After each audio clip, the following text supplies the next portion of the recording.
Brink takes place on the Ark. It's an immense artificial floating city at sea, built as part of a contemporary green vision, but now existing in 2045, and having lost contact about 20 years beforehand with the rest of the Earth, it exists in complete isolation, with what were originally sustainable resources now in limited supply.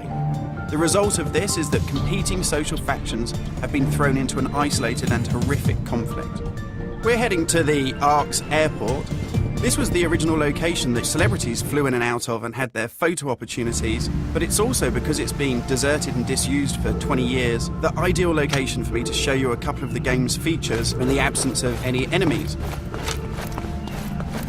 Now, Brink uses those same familiar shooter controls that you're used to, but without the artificial constraints, because we've developed a new system that we're calling SMART.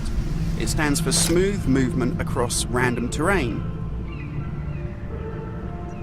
If you walk up to something that's an obstacle, just as you would do in any other shooter, you'll stop. But if you want to try and indicate to the game that you want to get somewhere as quickly as possible, using this SMART button, you're able to vault, mantle and climb with ease. And this is a cool system for helping you navigate through the game, but it's not an autopilot. You don't enter a canned animation that you can't get out of.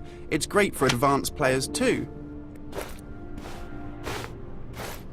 If you're approaching an obstacle like a security sensor, and you want to make it through that obstacle without perhaps alerting the enemy to your presence, you could just look up and you'll mantle up and over that automatically.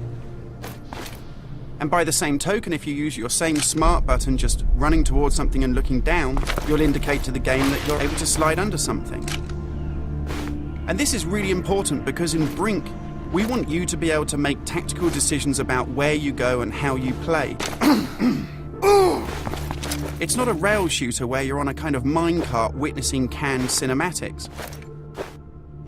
And that's important too, because in Brink, irrespective of whether you play offline or online, you can create a cool identity for yourself that really reflects how you want to play the game.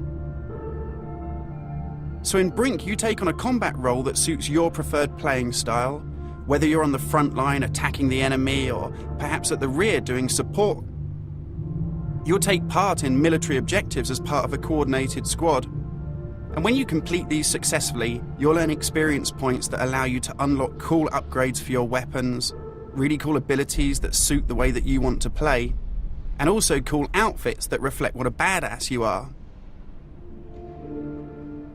And you can do this irrespective of whether you play offline in traditional single-player style mode with no internet connection, or play cooperatively with up to 7 friends, or go online and play fully where the entire game is full of strangers.